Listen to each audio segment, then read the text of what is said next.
สบายดีมื้อนี้วันที่11เดือน10 2025ถือว่าปฏิบัติการพิเศษทางทหารของรัสเซียยูเครนสืบต่อเนาะมื้อนี้เราจะมาเว้าเรื่องรางวัลเนาะรางวัลโนเบลเนาะที่เว้าหนึ่งก็คือรางวัลที่บ่มีประโยชน์หยังเบิดเนาะสำหรับชาวโลกเพราะเป็นการมอบให้แก่แต่พวกที่สร้างความวุ่นวายมันบ่แม่นรางวัลสันติภาพอันนี้มันรางวัลสร้างความวุ่นวายในทั่วโลกเนาะตั้งชื่อใหม่ซะเพราะว่าบรรดาผู้ที่สร้างความวุ่นวายทั้งหลายนะพากันเฮ็ดความวุ่นวายเพื่อให้ได้มารางวัลนั่นที่5นี่ บ่แม่นรางวัลที่ดีใดผู้ที่ได้รับรางวัลสันติภาพตัวนี้นี่นะอันความเว้าเอามาอ้างซื่อๆแต่ความเป็นจริงผู้ได้เนาะแม่นนางหยังยาแหละบ่ทันบ่เอาชื่อมันแหละค้านฟังค้านยินค้านอันนั้นเนาะบ่อยากยินเลยนะชื่อของพวกนี้นะเพราะพวกก่อการร้ายพวกสร้างความวุ่นวายโดยเฉพาะอยู่ในเวเนซุเอลานางนี่มันเบอร์1เลยเรื่องสร้างความวุ่นวายที่เป็นลูกน้องชั้นจำของ CIA เนาะเฮาเห็นนํกันแล้วฉะนั้นบ่ต้องเว้าว่ารางวัลโนเบลแม่นรางวัลสันติภาพเนาะแม่นรางวัลแห่งนักก่อการร้ายอยู่ในประเทศใดประเทศหนึ่งเนาะผู้ที่ได้รับส่วนหลายแม่นพวกนั้นเนาะไปกวดเบิ่งคืนมาเบิดโลดบ่มีผู้ใดอันเฮ็ดเพื่อสันติภาพมีแต่พวกสร้างความวุ่นวายเนาะคือก็บ่จบก็ได้บ่ได้สร้างความวุ่นวายจนโซเวียตแตกสลายมันก็ได้เห็นบ่อันนี้ฉะนั้นอย่าไปคิดว่าการได้รางวัลตัวนี้จะเป็นที่เกียรติยศให้แก่ครอบครัวเขาเอิ้นว่ามันเป็นที่บ่งบอกให้ชาวโลกรู้ว่าอันนั้นคือนักก่อการร้ายเนาะฉะนั้นผู้ที่คิดทางลบก็คิดไปโลดเนาะเฮานี่คิดทางบวกแสดงว่าเฮานี่เห็นว่าเขาคือก่อการร้ายผู้ใดเฮ็ดได้แล้วเป็นผู้นั้นได้รางวัลตัวนี้เนาะบินลาเดนเคยได้บ่ได้ เบิ่งเอาซำนั้นแหละรางวัลสันติภาพว่าซั่นแม่นสู้เพื่อสันติภาพว่าซั่นผู้นำลาวคนนี้สู้เพื่อสันติภาพบ่มีไผได้จักคนเห็นบ่ย้อนหยังย้อนเขาบ่แม่นเฮ็ดเพื่อสันติภาพเขาเฮ็ดเพื่อความวุ่นวายของโลกอันนี้ให้เข้าใจนั่นเนาะบัดนี้มาเบิ่งอีกผู้ที่บ่ได้คือทำเป็นหยังมันจึงบ่ได้ย้อนว่ามันนั่นเฮ็ดความโหดร้ายบ่ทันเพียงพอ เอาอาวุธให้อุกราว่าซั่นที่ให้มาตีกับรัสเซียแต่บ่ทันได้ให้เนาะบ่ทันได้ให้เขาก็เลยบ่เลือกตอนนั้นแหละคันมันให้แม่มันเอาหัวปรมาณูมาให้เอาF35 F เท่าไรก็ย่านนะโยนกันมาให้อุกราอีนให้มันฮอดซะมันได้แต่อันนี้มันบ่ฮอดเนาะมันคิดตัวไปวันๆมันบ่มีปัญญาที่จะเอาให้แล้วเนาะบรรดาบริษัทที่เฮ็ดอาวุธขายก็มันมีกำไรกันมหาศาลย้อนบรรดาพวกที่เขาเอิ้นว่าอยากได้กำไรน่ะพากันเอาเงินทุ่มใส่จนเฮ็ดให้หุ้นของอันบริษัทลอกกินตีนมาเนาะขึ้นสูงที่สุดเลยอันนี้ให้เฮาเห็นเท่านั้นแหละแต่ว่าอุกราอีนมีบ่อาวุธที่ว่ามาส่งยังบ่มีเนาะยังบ่มีอย่างนี้ที่สุดก็อาวุธหิมะที่รัสเซียทำลายบรรดาลูกจรวดของมันนั่นแหละที่ยิงเข้ามาตลอดเนาะทิศนึงก็บ่น้อย20 30ลูกเขายิงมาเพราะมันยิงหลายบ่ได้มันบ่มีเนาะมันผลิตบ่ทันคือข้าพเจ้าเว้านั่นล่ะจักสิเอามาแต่ใส่มือเกียร์อีหยังต่างๆขี้มือขี้เกียร์ก็บ่มีวัตถุสิเอาไปอันเฮ็ดใส่หัวบัญชามันก็บ่มีเนาะเพราะจีนบ่ขายให้แล้วผู้ที่ผลิตคืออันเกาะไต้หวันที่ผลิตชิปผลิตหยังในเมื่อจีนบ่ส่งให้บ่เอาขี้ทรายให้ก็จบบ่ได้บ่มีเฮ็ดบ่ได้เนาะมันก็เป็นนั่นน่ะเนาะบัดนี้มาเว้าเรื่องการพัวพันอยู่ในอันประเทศอดีตสหภาพโซเวียตเนาะซึ่งประธานาธิบดีปูตินวางแผนมานี่บ่แม่นน้อยเนาะวางมาแต่ปี2004วางมาเฮ็ดแนวใดก็ตามเรื่องที่เกิดขึ้นทั้งหมดนี่มันบ่แม่นว่ามันเกิดมาตามการเคลื่อนไหวของสังคมซื่อๆแต่มีการวางแผนที่ละเอียดที่สุดเนาะวางเพื่อหยังเพราะเพื่อทับม่างบรรดาพวกที่สร้างกลอุบายต่างๆที่จะกลืนกินรัสเซียโดยทมิตการวางมากคือหลังจากที่สหภาพโซเวียตแตกสลายเนาะหลายประเทศในบรรดาอดีตสหภาพโซเวียตแม่นแลนน้ำตะวันตกทั้งหมดประธานาธิบดีปูตินเห็นบ่เห็นฮู้บ่ฮู้แต่เฮ็ดวิธีใดสิให้เขาเจ้าเข้าใจเพราะว่าคนนี่คันอธิบายแบบมันบ่เกิดกับตีนกับมือมันบ่เข้าใจเนาะฉะนั้นใช้เวลาเท่าใดก็อย่าเฮ็ดให้1มาแล้วแม่นชาวอดีตสหภาพโซเวียต ที่เคยอยู่นำกันต้องเข้าใจก่อนอันนี้ผู้ใดก็ทิ่มรัสเซียนี่ข้าพเจ้าก็เคยยินการนำลาวนี่เคยเว้าโซเวียตแตกสลายมันเป็นแว่นที่เบิ่งบ่ได้แล้วมันประกอบบ่ได้แล้วเนาะผู้ที่เว้าแนวนี้คิดผิดที่สุดแสดงว่าเป็นคนที่บ่มียุทธศาสตร์ในการบริหารเลยเนาะอันนี้ข้าพเจ้าเว้าความจริงนะเว้าว่าแก้วแตกแล้วมันจะเอามาคืนเบิ่งบ่ได้ความจริงแก้วมันบ่ได้แตกมันเป็นภาพลวงตาเนาะแต่ว่าคนมีปัญญาที่ไปเจาะจิ้มเรื่องตัวนี้ให้มันเข้าไปฮอดแกนเงาของมันบ่มีเนาะคือเรียนทฤษฎีมาร์กเลนินนั่นแหละจบบ่จบได้บ่ได้คะแนนมาแต่ภาคปฏิบัติตัวจริงเฮ็ดบ่เป็นตามทฤษฎีที่เรียนมาเฮ็ดบ่เป็นผู้ที่เขาเฮ็ดเป็นน่ะประเทศเขาเจริญขึ้นฮอดเดือนฮอดดาวพุ่นเห็นบ่ขึ้นฮอดเดือนฮอดดาวไปเห็นบ่มหาวิทยาลัยเขามีบ่ประตูโค้ง MKU มีบ่ประตูโค้งบ่มีเห็นบ่เขาบ่ได้คิดอันสิ่งที่บ่เป็นประโยชน์มันบ่ได้มีประโยชน์หยังหมดอันนั้นน่ะทิ่มเงินเป็นก้อนป้าไว้หั่นกินก็บ่ได้ใช้ก็บ่ได้เฮ็ดหยังก็บ่ได้ออกดอกก็บ่ได้มีบ่ไปเบิ่งโลดมหาวิทยาลัยมอสโกแห่งชาติแต่เขาขึ้นฮอดดาวเทียมขึ้นออกไปฮอดอวกาศหยังเขายังบ่ได้สร้างตัวนั้นย้อนว่ามันบ่มีประโยชน์เขาบอกฉะนั้นมันความคิดจึงว่าต่างกันผู้ที่จบทฤษฎีมาร์กเลนินหลายคนก็อ้างตัวเองจบเป็นฮอดด็อกเตอร์ก็มีสุดท้ายมาไปกาตีนอเมริกาก็มีบอกว่าเอามาเฮ็ดหยังอยู่บ้านเฮามาสร้างหยังอยู่บ้านเฮามันบ่แม่นสิมาสร้างอยู่ลาวสร้างอยู่ยุโรปพุ่นผู้เว้านั้นก็มีปานนั้นจบเอกก็แสดงว่าคันคนจบแนวนั้นมาน่ะสิมาพากันสร้างประเทศชาติแม่นบ่ไปตามทฤษฎีเลยออกแบบสังคมยังบ่เป็นนี่ฉะนั้นจริงมื้อนี้จะมาเว้าอันนึงสู่ฟังอาเซร์ไบจานซึ่งประธานาธิบดีปูตินนี่นะฮู้มาแล้ว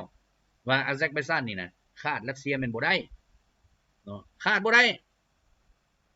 แต่ประธานาธิบดีปูตินมีวิธีสอนคนแบบแนบเนียนที่สุดเนาะ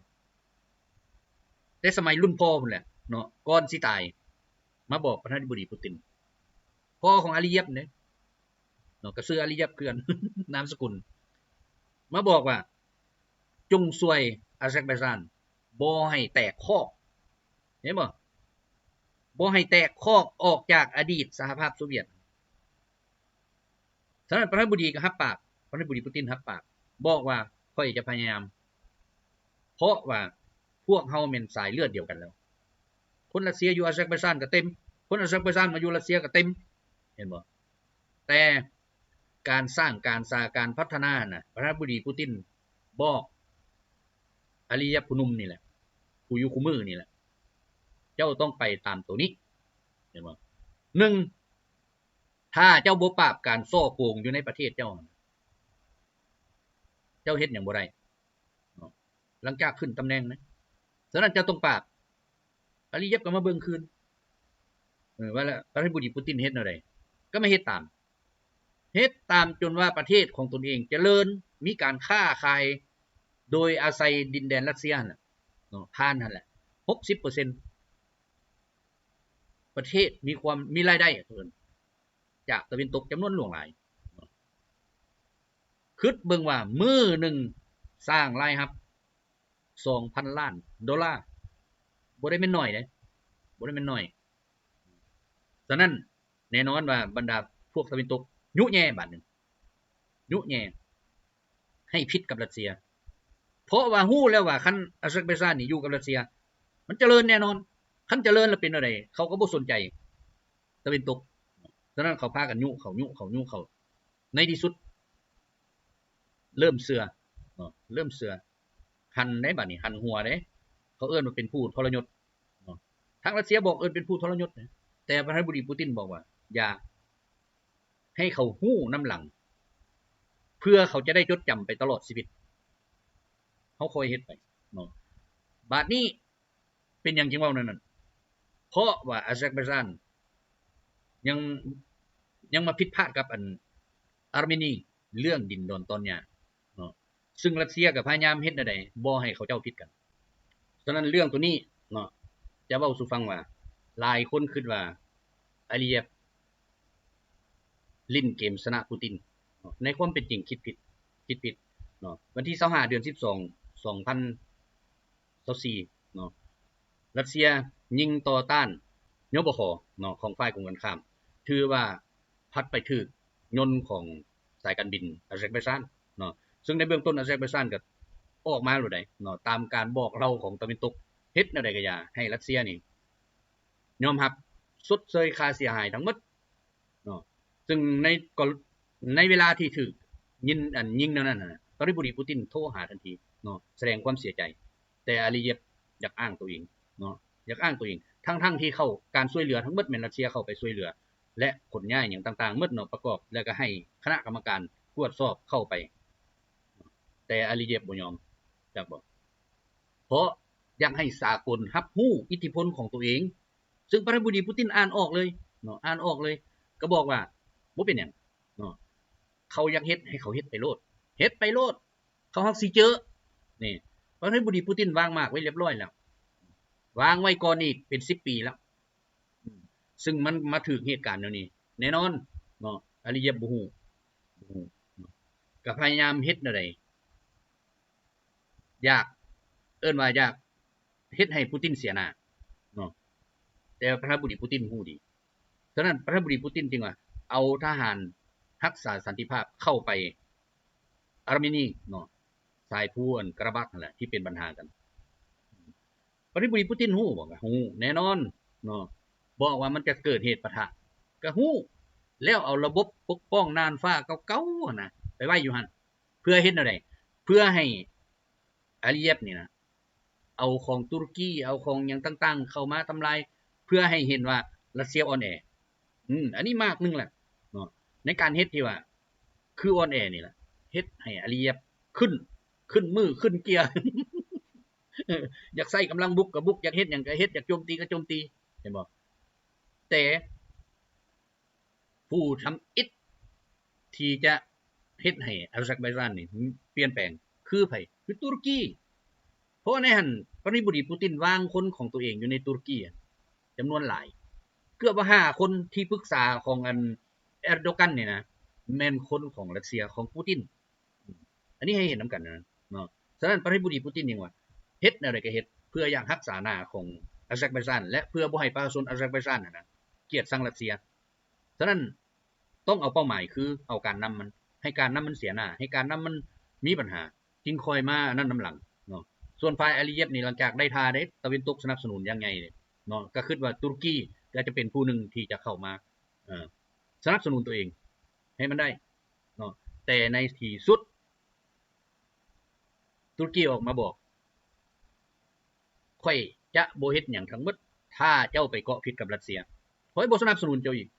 นี่เห็นบ่เพราะว่าอาเซอร์ไบจานแม่นหยังเกือบจะว่าคนอาเซอร์ไบจานนะอยู่ในตุรกีก็เป็นเท่าไหร่ล่ะเว้าภาษาอาเซอร์ไบจานเนาะก็ถือว่าแน่นอนอาร์เมนีก็เป็นอีกประเทศหนึ่งที่จะรักษาอำนาจของตัวเองไว้อยู่ในขอบเขตนั้นโดยที่ให้รัสเซียเข้าไปในเบื้องต้นเนาะแต่รัสเซียก็ฮู้ว่าอาเซอร์ไบจานจะเอากำลังของตะวันตกนั่นแหละเข้ามาโจมตีเนาะเพื่อต่อรองรัสเซียฮู้ดีเนาะฉะนั้นการจะไกลเกลี่ยข้อขัดแย้งอยู่ในสายภูกรณบักเนาะก็ถือว่าแน่นอนประธานาธิบดีปูตินต้องไปจับมือกับรัสเซียเนาะซึ่งจากนั้นก็บอกว่าพวกเขาจะปกป้องเนาะรักษาไว้ให้บ่มีปัญหาหยังหมดแต่ว่าการโจมตีการฝึกซ้อมการยังของอาเซอร์ไบจานมันร่วมมือกับทางตะวันตกละเนาะร่วมกับทางตะวันตกฉะนั้นรัสเซียฮู้ดีเริ่ม2014เป็นต้นมานี่รัสเซียเริ่มซ่อนแผนเข้าไปโดยเฉพาะประธานาธิบดีปูตินนี่ซ่อนแผนให้เนาะให้ทุกประเทศรับรู้และในกองประชุมของบริกที่เกิดขึ้นมาอาเซอร์ไบจานที่เคยคิดว่าตัวเองนี่1ในจำนวนผู้จะได้เข้าอยู่ในเป็นสมาชิกเนาะของกลุ่มบริกเป็นอะไรล่ะบัดนี้ประธานาธิบดีปูตินก็บ่ได้เว้าหยังบ่ได้ต่อต้านหยัง แต่จะเฮ็ดให้ขายหน้าในวินาทีสุดท้ายในวินาทีสุดท้ายเพราะว่าเจ้าประกาศอยากเป็นศัตรูข่อยอยากเป็นอันนั้นอยากแยกออกจากข่อยอยากไปหาอเมริกาอยากไปหา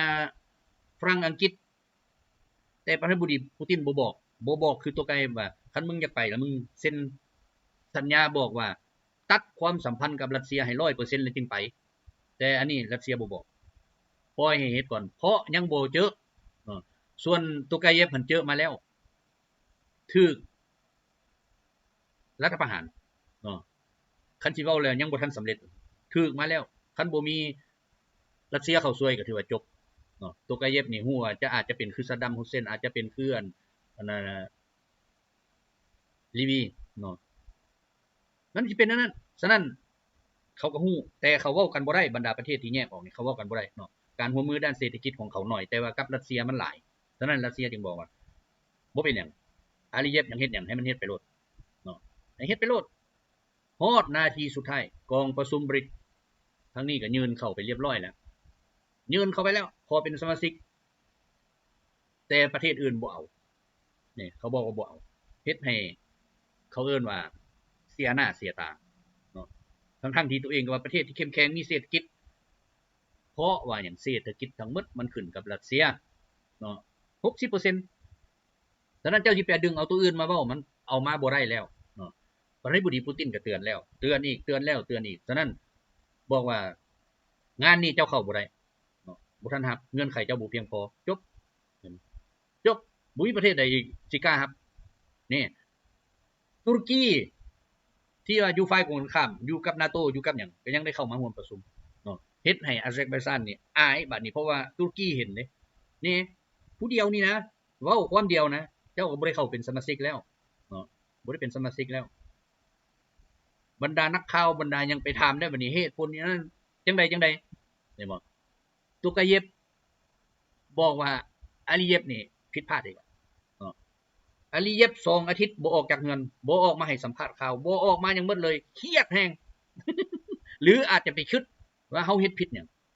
อาจจะไปคิดอันนี้เขาเอิ้นว่ามากสุดท้ายที่ปูตินบอกว่าเอาที่ให้มันซอกเลยในที่สุด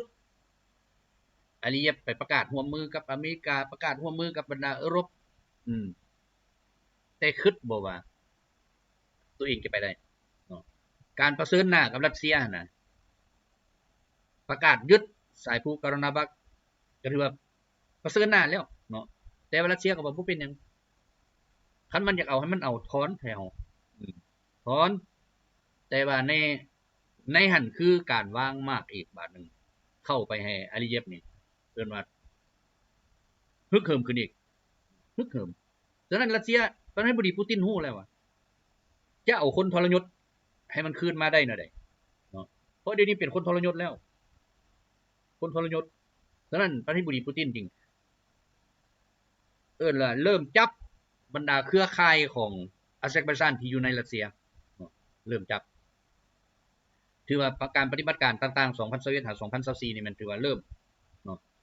เฮ็ดให้อาลีเย็บนี่อ่อนแอที่สุดเดือน8 2024นี่บากูก็ต้องการอยากจะพบกับรัสเซียถือว่า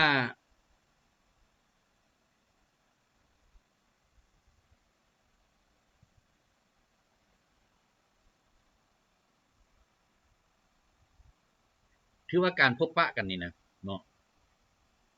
ประธานาธิบดีปูตินกับอาลีเย็บพบปะกัน2ต่อ2บ่มีนักข่าวบ่มีไผเบิด2ต่อ2ประธานาธิบดีปูตินจะบอกให้ฮู้โลดว่าอยากเดินทางแนวใดเพื่อให้เศรษฐกิจของตัวเองกลับคืนมาคือเก่าเพราะว่าการเฮ็ดของรัสเซียน่ะการจับกลุ่มบรรดาเครือข่ายบรรดาหยังต่างๆเศรษฐกิจการค้าของอาเซอร์ไบจานอยู่ในรัสเซียเฮ็ดให้อาเซอร์ไบจานมื้อนึงสูญเสียรายได้ $2,000 ล้านต่อมื้อได้เห็นบ่ฉะนั้นอันนี้แหละเฮ็ดให้อาลีเย็บปากบ่ออกและรัสเซียก็บ่สนใจประธานาธิบดีปูตินบอกเลยอยากไปให้ไปโลดอยากเจริญให้เจริญโลดเพราะว่าหยังอาลีเย็บไปประกาศลบล้างโรงเรียนสามัญของภาษารัสเซียอยู่ในอาเซอร์ไบจานบ บ่แม่นน้อยเด้2-300หลังพุ่นเด้เนาะที่ว่าศูนย์เด้ที่ว่าเรียนภาษารัสเซียฉะนั้นรัสเซียก็ตอบโต้ทันทีการจับกลุ่มแขนงการต่างๆการปิดด้านการค้าการปิดท่อส่งก๊าซของอาเซอร์ไบจานส่งไปทางอื่นนั่นปิดอาเซอร์ไบจานมีหยังบัดนี้ส่งออกบ่มีเพราะบ่ได้ผ่านดินรัสเซียถือว่าส่งไปไสบ่ได้เนาะตุรกีก็รับมือกับประธานาธิบดีปูตินคันเจ้าเฮ็ดกับรัสเซียนั้นค่อยก็บ่ร่วมกับเจ้าอีกค่อยก็ย้านคือกันบ่ย้านจังได๋เนาะ5คนที่ปรึกษาของเอร์โดกันเป็นมือของประธานาธิบดีปูตินหมดเป็นมือของประธานาธิบดีปูตินหมดสิบอกให้โลดฉะนั้นเอร์โดกันบ่ติงบอกว่าคันเจ้าไปพิษรัสเซียแล้วค่อยก็ถอนตัวคือกันค่อยก็บ่มีการร่วมมือกับเจ้านะคันตุรกีถอนออกประเทศอื่นๆนี่จักซาอุดิอาระเบียจักกาตาร์จักอีหยังค่อยก็ถอนคือกันค่อยบ่เอาเจ้าคือกันเห็นบ่มันเป็นนั้นแหละฉะนั้นเป็นหยังประธานาธิบดีปูตินจึงค่อยว่าดึงมาคืนเดี๋ยวนี้เนาะมาคืนมาเฮ็ดเวียกมาร่วมแต่ให้เข้าใจอย่างหนึ่งร่วมในฐานะเอิ้นว่าบ่มีสิทธิ์หยังทั้งหมดในการตัดสินปัญหาเป็นสมาชิกก็ว่าบ่แม่นเนาะกาซัคสถานคู่ร่วมที่มีสิทธิเสมอภาค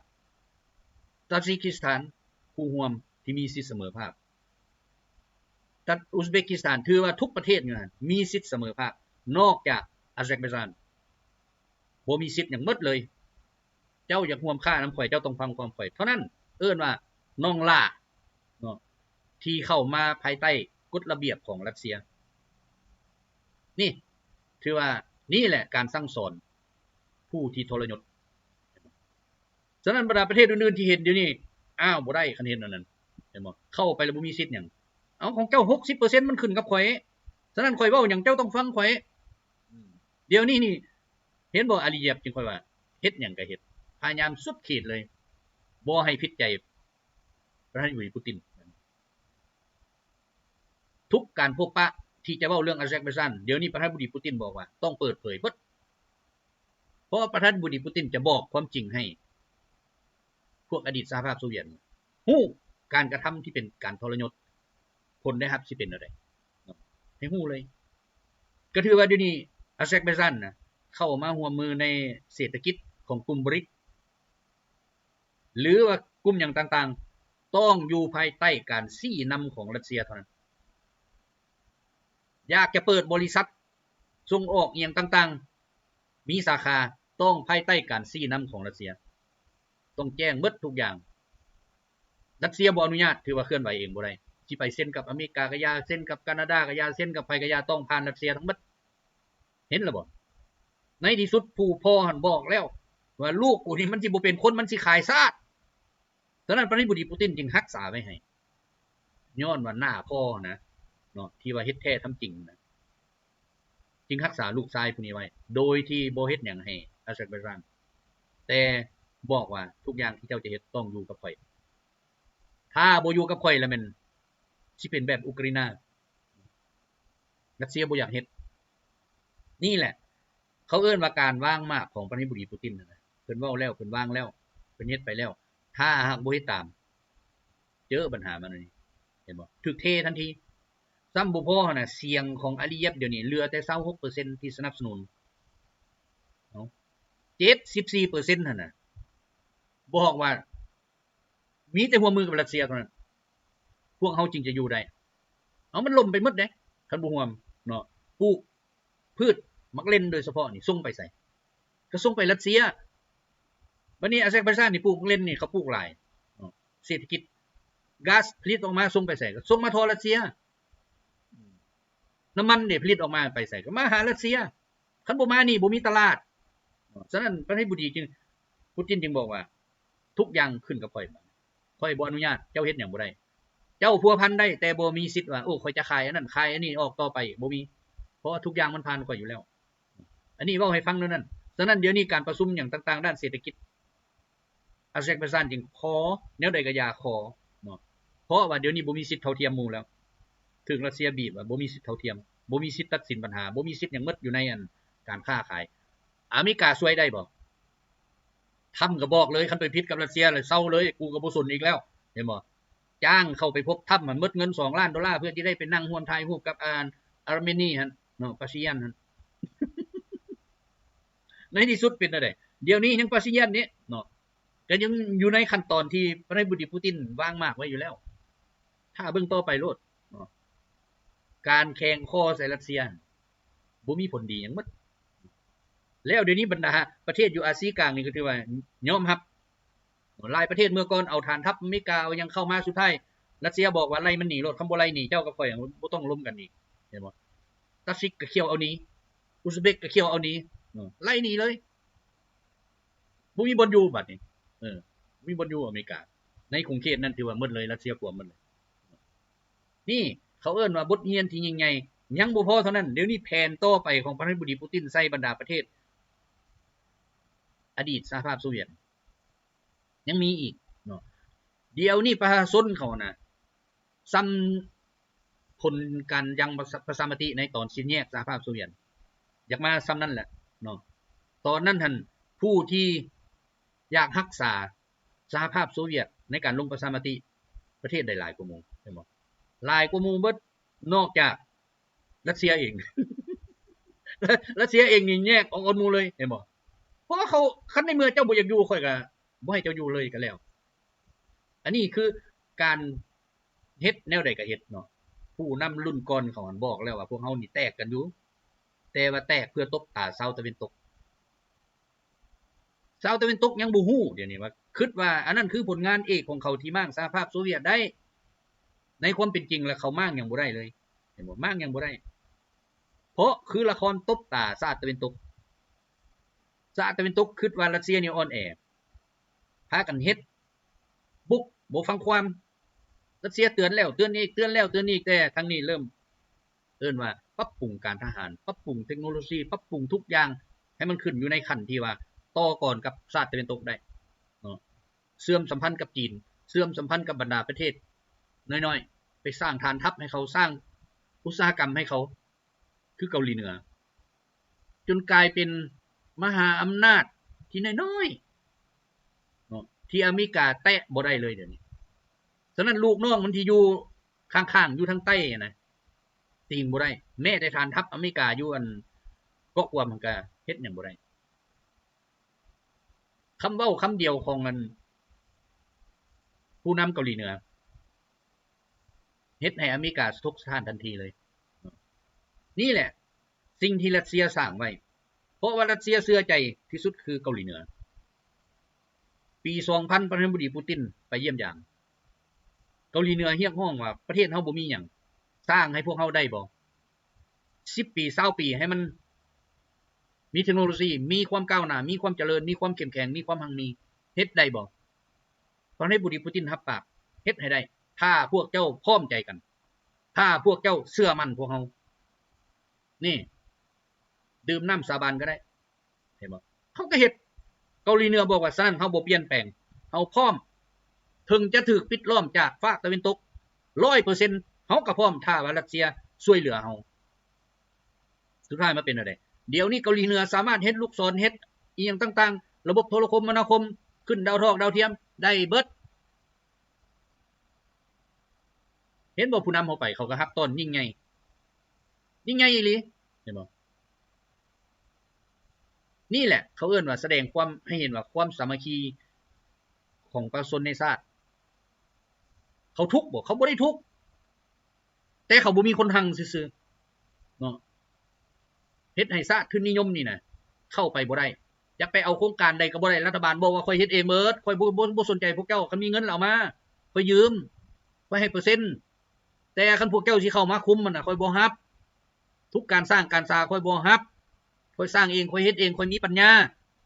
ค่อยก็เรียนรู้คือกันปัญญาของคนมันบ่เหนือกันดอกบ่มีดอกว่าเชี่ยวชาญของตะวันตกมันสิเหนือ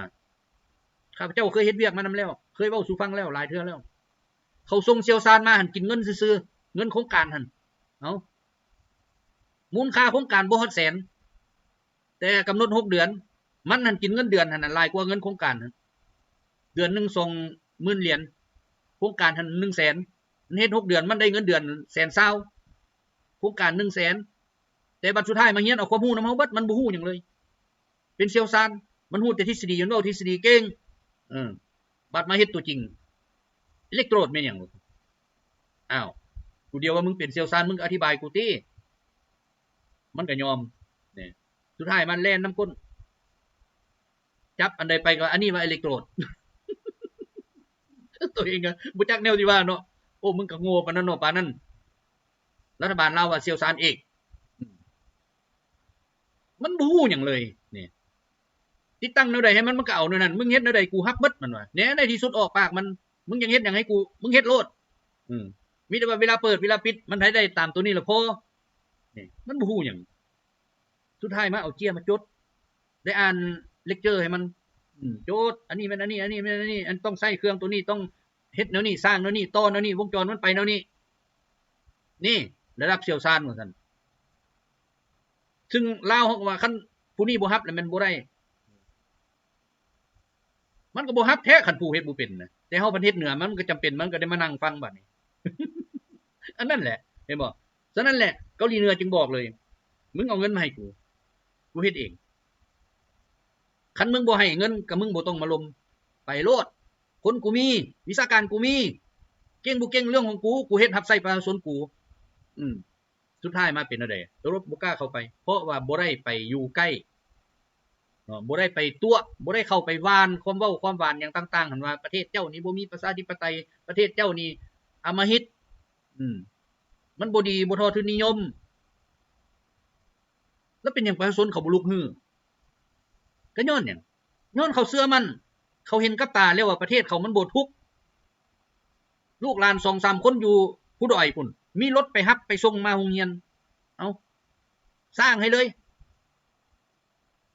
รถรางเล็กหั่นไปรับ 7:00 นเขาก็ฮอดพุ่น 5:00 นแลงเขาก็ไปส่งนี่เขาเฮ็ดกันแนวนั้นความเสมอภาพบ่เสมอภาพแน่นอนคนในเมืองก็ได้ขี่คนบ้านนอกก็ได้ขี่แล้วเอามาเรียนบ่โรงเรียนหั่นไปรับไปส่งเขาเฮ็ดได้ปานนั้นเนาะอเมริกามีบ่มีเป็นหยังอเมริกาจึงเจ็บใจก็ย้อนว่าบ่มีตัวนี้อันนี้แหละฉะนั้นแหละบรรดาประเทศอาซีกลางเดี๋ยวนี้เริ่มเห็นเมื่อก่อนนั้นแตกออกคิดว่าการร่วมมือกับตะวันตกมันจะดีในที่สุดแล้วมาเบิ่งคืนบรรดาพฤติกรรมของเขาตะวันตกเข้ามาแม่นเพื่อปั่นป่วนสร้างโครงสร้างพื้นฐานของการปกครองเพื่อต่อต้านและม้างเพรัฐบาลของตัวเองเนาะองค์การที่บ่ขึ้นกับรัฐบาลแม่นไผก็แม่นพวกที่จะมาฆ่าพวกเจ้านั่นแหละเนาะมันมาเพื่อหยังปั่นป่วนซวยอันนี้น้อยนึงมันก็ว่านี่เห็นบ่รัฐบาลเจ้าบ่เฮ็ดหยังบ่เฮ็ดหยังเลยเฮ็ดบ่ได้มันก็ไปจดเข้าในบทบันทึกของมันเกียมรายงานทุกอย่างที่มันเข้าเคลื่อนไหวนำหั่นน่ะมันให้เงินน้อยเดียวแต่ว่าสิ่งที่มันเว้าเจ้าเสียหายหลายกว่านั้น100เท่าอันนั้นเด้ฉะนั้นแหละประธานาธิบดีปูตินอ่านออกหมดแล้วทุกประเทศที่มีอยู่ในอดีตสหภาพโซเวียตว่าเขาความคิดของผู้นำเขาที่ว่ามีในปัจจุบันนี่เนาะคือแถวบัลติกแม่นถูกลากมาตั้ง 100% เลยแต่เอารูปการว่าประชาธิปไตยเลือกตั้งแต่ในความเป็นจริงคอมพิวเตอร์อันนั้นแม่นหยังมันคือโปรแกรมผู้ใดก็ย่านะปอนบัตรเข้าไปปึ๊บมันก็อ่านเป็นชื่อนั้นปอนปั๊บเข้าปึ๊บอ่านชื่อนั้นถึงสิเป็นชื่ออื่นมันก็อ่านชื่ออื่นแต่ว่ามันรวมคะแนนออกมาทั่วประเทศมันออกผู้นั้นหลายกว่าหมู่แล้วมันไผสิไปนำระบบคอมพิวเตอร์บ่มีฉะนั้นเฮาจึงเห็นว่าเป็นหยังชาติตะวันตกนี่นะมีการเลือกตั้งอยู่ไสเขาจึงเข้าไปทันทีเลยเสนอระบบเข้าไปทันทีเลยต้องเอาระบบนี้เข้าไปความแน่นอนมันแนวนั้นแนวนี้ในที่สุดอเมริกาเองก็เจอเขียนชื่อทำป้อนเข้าไปออกใบเดียง เห็นแล้วบ่ทั้งที่ว่าผู้ป้อนบัตรอันเลือกว่าเอาทำป้อนเข้าไปแต่บัตรออกมาเป็นใบเดียงนี่คณะกรรมการก็แก้ไปแล้วใหม่อีกอันนั้นมันออกมาหั่นมันอ่านตัวก่อนนั้นตัวนี้มันยังบ่ได้ออก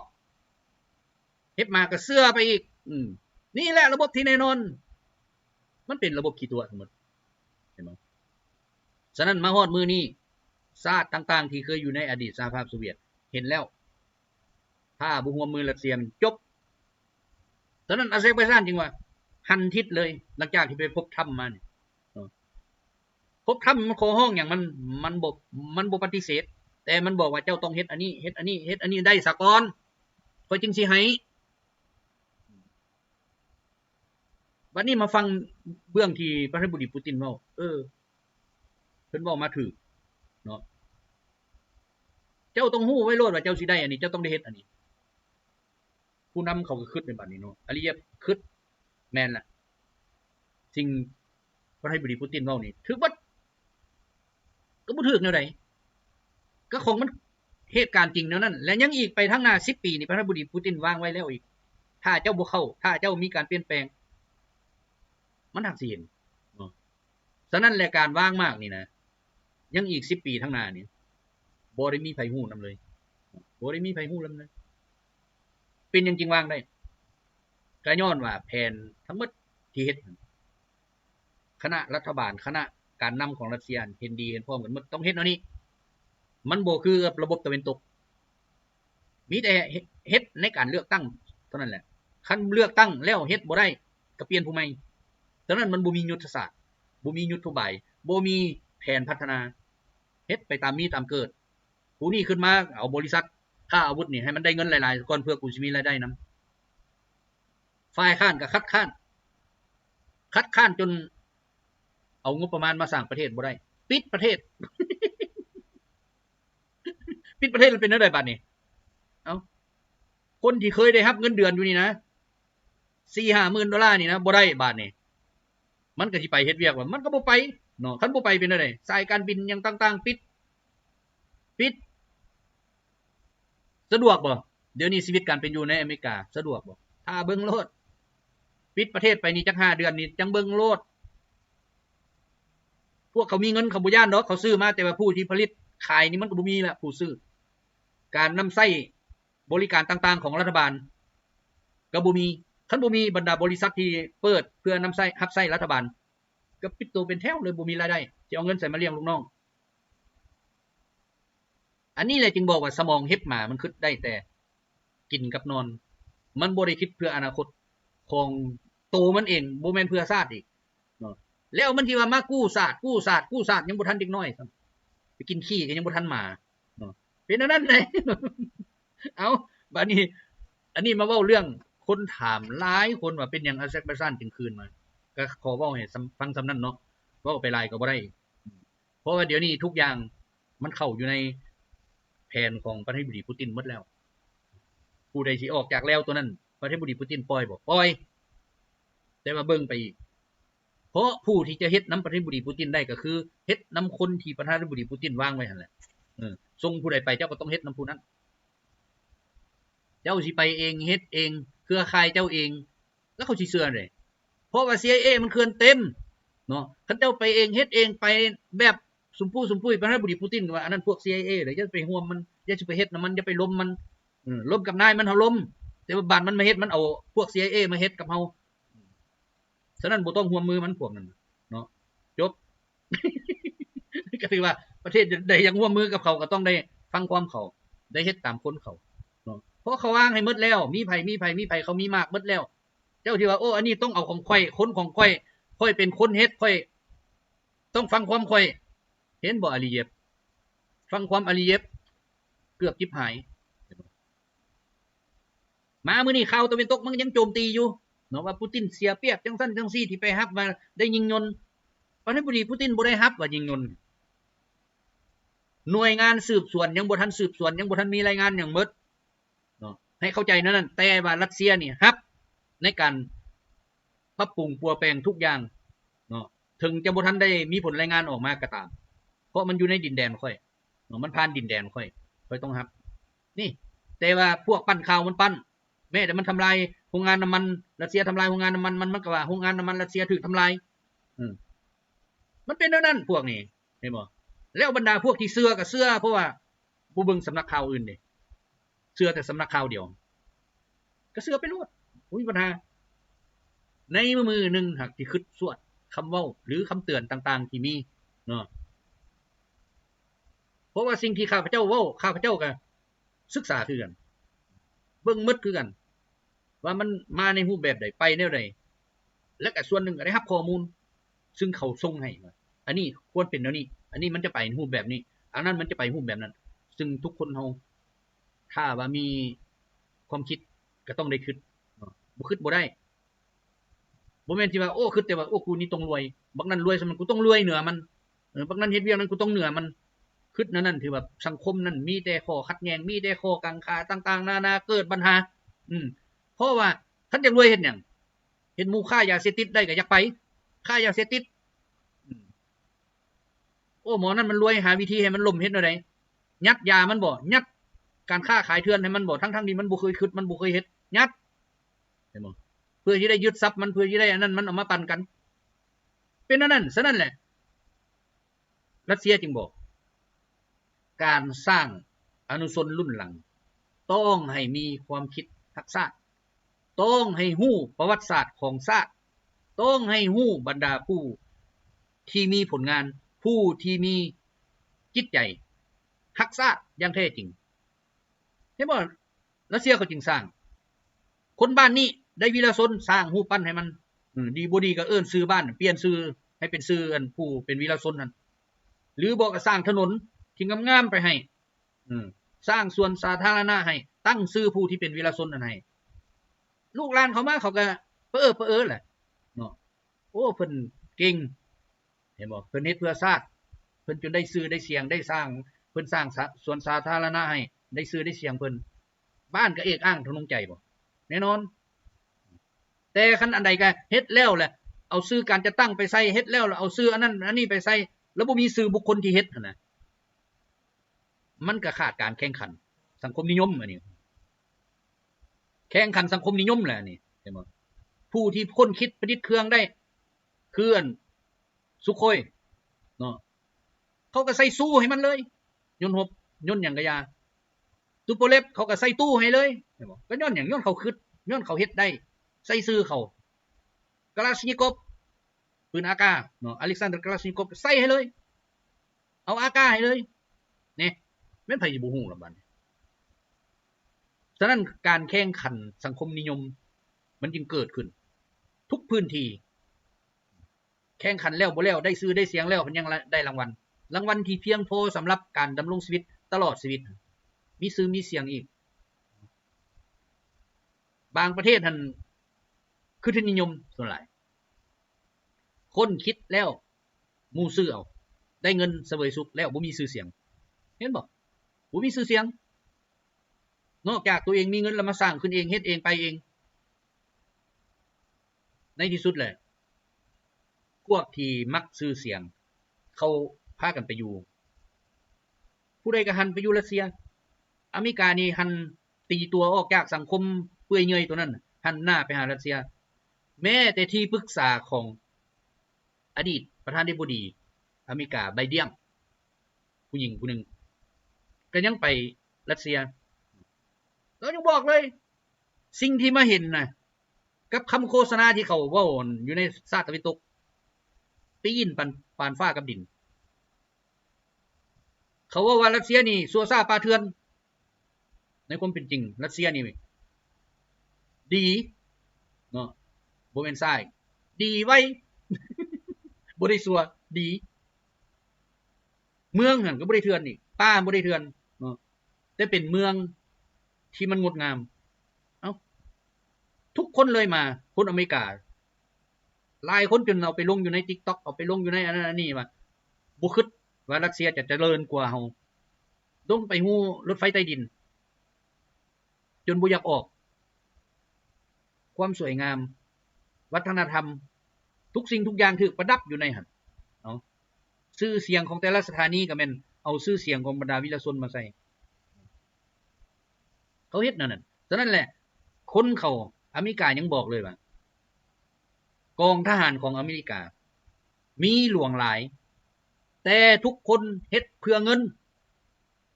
ชื่อเอาเด้อเฮ็ดเพื่อเงินถ้าบ่มีเงินมันหนีเบิด อันนั้นแหละแต่กองทัพโซเวียตหรือรัสเซียที่ปัจจุบันนี้เขาเฮ็ดเพื่อชาติ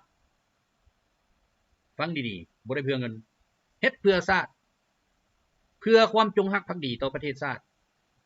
บ่แม่นต่อการนำบ่ได้แม่นต่อกันอย่างนี้เพื่ออนาคตลูกหลานอยู่ในประเทศที่จะก้าวเดินเป็นในต่อหน้า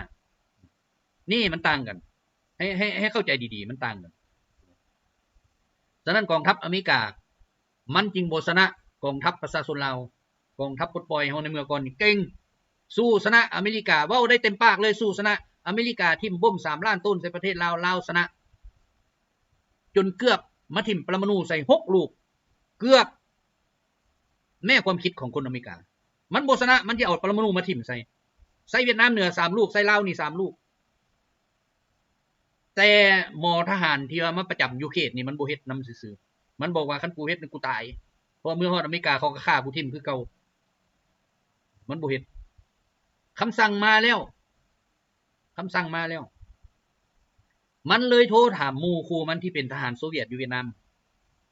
ที่เป็นที่ปรึกษาเฮือนมันว่าเฮาควรเฮ็ดน่ะได้ดีผู้นี้ก็เลยบอกว่ามึงหยุดโลด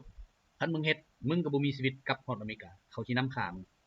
เห็นบ่ลาวนี่เกือบถึก6ลูกเขาวางแผนสิมาทิ่มใส่ภาคเหนือของเวียดนามกับลาวเพราะโซเวียตเตือนหมอพลนายพลนั่นอเมริกาถ้าเจ้าทิ่มใส่นั้นจีนมีผลกระทบฉะนั้นจีนจะกับอเมริกาจะมีปัญหาเห็นบ่นี่ต้องเข้าใจดีๆเนาะเอามาเบิ่งปฏิบัติการนี่เว้ายาวนิดนึงมื้อนี้ในอาทิตย์ผ่านมาเนาะจากวันที่4หาวันที่10มื้อนี้ที่11เนาะแต่ว่าต่างหากสรุปอาทิตย์ก่อนถือว่าค่าทหารอุกราอเมริกา NATO ในภาคสนาม 9,970 บาทหน่อยบ่น้อยเนาะทิศละหมื่น